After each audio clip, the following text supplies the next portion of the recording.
Well, hello, fans. I'm here once again with Alan Hinton. I know, Alan, you're in very good spirits. Tell us the reasons why. Well, my neurosurgeon told me I'm getting stronger and stronger, and I'm getting fitter and fitter. I'm working out twice a week with a physio, and I think my walking stick, my walking cane, in about a week will be history, because I'm able now to walk on my own without any pain. So I'm really happy the way things have gone since I had that little dodgy cyst sticking in my spinal cord, which was not cancerous. So I'm in good spirits. Alan, on behalf of myself and all your fans, we're thrilled to hear that information and that news. Alan, we're here actually right before the match against the Chicago Fire, and if I recall correctly, we can go back over our tapes, but you predicted that the Sounders would make the playoffs. They're very, very close. What's your assessment of this upcoming match and how the Sounders are doing? Well, I think the Sounders, the way they've been playing, the way the spirit on the practice field has been, the fact that the Sounders won 4-2 in LA where nobody wins, tells me that the Sounders, I thought the Sounders would make the playoffs, and I specifically said on our little show here that even though the Sounders are in ninth spot in the West, which they did slip into for a while, we would make the playoffs. I'd looked at the schedule, I'd looked at who's playing now. Well, Ladeiro's playing very well, and Torres looks a very strong player at the back, and you know, we're scoring goals, and Jody Morris he scored with his head to win the game against Vancouver, brave diving header. He scored a fantastic goal to put the Sounders in a fantastic position in LA last Sunday with the outside of his right foot. I mean, totally destroyed a defender, and he made him look, the defender made him look like a Sunday afternoon pub player, to be honest with you. But and then he scores a goal with his left foot, so he gets assists. He's strong. He scores goals with his head. He scores goals with his left foot. He scores goals with his right foot. It's not going to be long before all the big boys taking notice of this young man, because he looks a good player. Alan, you and I were at practice yesterday, and there was some sad news in regards to Clint Dempsey's status.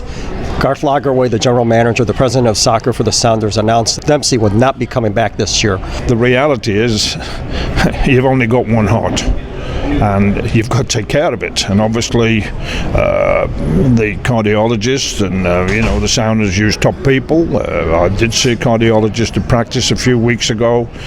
Since that time, Dempsey has not been at practice. So for me, yesterday when I went to practice, I in fact said to you, John, is Dempsey out there? And you said, no, he's not. Well, I knew then that this was going to be a crucial time, because that meant he hadn't been to practice for a couple of weeks. His fitness level would have been going down like that, and in the end I was not surprised. I thought they might say we're leaving him now for the regular season, which is only another couple of weeks, about 3 weeks, and then see if he can have more tests to see if he can play in the playoffs. But in the end, we have to think about Dempsey, we have to think about his wife and 4 little children, and we have to hope that he can overcome this, and hopefully the best scenario would be for him to play again next year. Alan, last topic we wanted to cover, and I know that you love Sam Allardyce. Sam lasted 1 match. Can you review for our fans exactly what happened and your views who may potentially take over the reins of the English national team? Well, I am shattered and totally shocked. It's going to spoil my enjoyment, I know, because I was so thrilled and did forecast Sam Allardyce to take over months before he got the job. He coached 1 game in Slovenia. They won 1-0 in the last few minutes. You got to understand the national team job of England.